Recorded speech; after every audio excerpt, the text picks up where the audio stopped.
What is up, guys? Welcome back to another diecast review. This is my first diecast review since the Zach Veach car. That was quite some time ago, but it's my first review of the year 2021, and it is of Ed Carpenter's U.S. Space Force car. So this car only ran 2 times, I believe, or well, 2 tracks 3 times. That ran at Indianapolis and Gateway, if I'm not mistaken. But anyways, this car here is highly sought after already.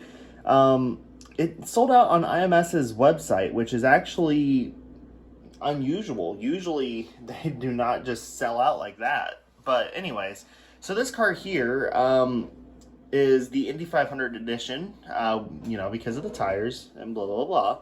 However, his Indy 500 was rather, well, his chances of winning were rather short-lived, as an incident with, ironically, Zach Veach took him out in the first lap. So, let's take a look at this car. It's definitely a very good-looking car. I mean, Ed Carpenter has had this kind of black livery for the last couple of years, pretty much all through the IR18 era, it seems. But very nice car. So let's go ahead and take a look at it. So, on the front wing, we have Space Force. Yeah. Dallara, Ed Carpenter Racing, NTT Indycar Series, Auto Geek, of course, and then we have Chevy, and then kind of in an aluminum foil chrome, or well, silver, we have the number 20. Now, the one thing that bothers me is the placement of the number, because the number is half on the actual bulkhead and half on the shock cover. Honestly, you can... the dividing line is very noticeable. If it was up a little bit, I would be completely fine with it. But for whatever reason, and it actually is accurate to where it was on the car. So that one's not Greenlight's fault.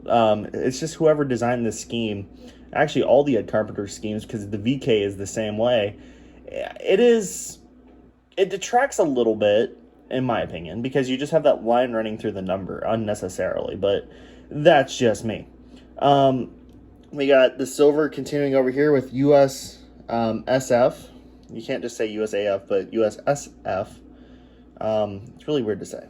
On the mirrors, we have the district tap. So probably something to do with alcohol. On the aero screen is actually a silver color. Now the main halo portion is black, and it is die-cast, of course. The aero screen itself is plastic, but you got Sempre Supra, which is the Space Force's motto, kind of like Semper Fi, with the Marines. Over here we have NTT Indycar Series, PPG. And then right here, this is one interesting little fact, is all of the IndyCar teams are actually based in Indiana. So Chip Ganassi Racing, Andretti Autosport, Ed Carpenter Racing, they all have this on them. The Indiana estate that works. Now, Team Penske, Dale Coyne, Rahal, those teams, they don't have them. So that's kind of a little fun fact. And then we have Ed Carpenter with an American flag, the number 20 up here. Honestly, I still wish that they didn't put the number up here. I think it personally looked better without it. I mean, we get it. The LED panels are not coming back pretty much ever again. But, I mean, personal preference. And then we have United States Space Force, and there's their logo, which I swear to God, this is the old Pontiac logo turned upside down. Actually, you can see it on that side pod. That's the old Pontiac logo. So, yeah. But anyways, you can see in the light these little stripes that are on it. They're very subtle, but they are there. And it is very, very nice looking, as you can see in the light. I mean, again, you have to look at it in the right light. But they are there. They're one here. There's 2 on the engine cover.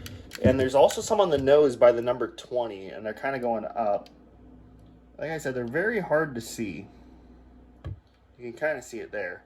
But it's very nice that Greenlight actually included that detail, because honestly, they could have skipped right over it and nobody would have really noticed. But it is nice that they added that detail to it.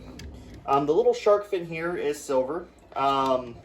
Over here we got Chevrolet, Auto Geek, Herco, which has been a long-time sponsor. and then the NCT P1 Pole Award. And here's my biggest fault. If you look right here, that decal is upside down, ladies and gentlemen. Thank you, Greenlight. Seriously, I bashed, I could have bashed them on some other stuff. Well, actually, no. The one thing that I did not like about this car was not their fault. So I would have been the most happy I could have been with this car. And then they decided to screw mine up. But anyways, the upper suspension arms on this are chrome, or not chrome, but silver. It's nice that they're actually kind of the same silver as on the aero screen, the accents. It's not a full-on chrome, which that is very nice. Up here on the flick, we got Sonex and Riley Children's Foundation. And then back here, again, the upper suspension components are in that silver. We got the Indy 500 Firestone Firehawks. The Firestone logo on this side is white, on that side is red, something that started in the year 2016. The number 20 back here, and then United States Space Force. On the back, we got the diffuser and the back end of the gearbox. Over here, same thing, except for this side, they actually got the decal right. And then Riley Children's Foundation up here, and then Sonex up here on the front wing near the bulkhead.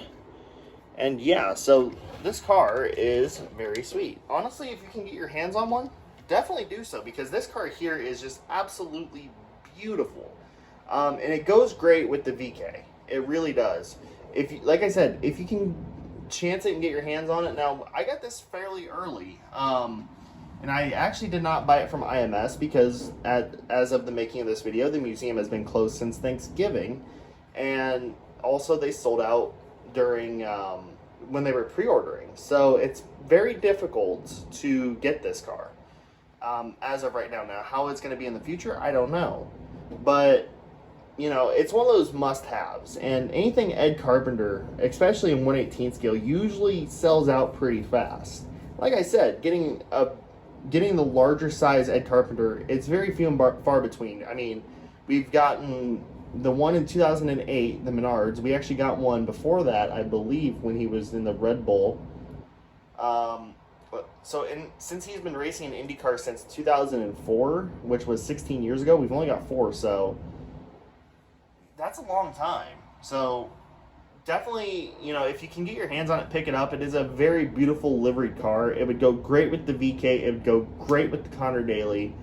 And yeah, so that's basically the review of this thing, guys. Highly recommend it. Hopefully yours doesn't end up with the same decal fault that mine does.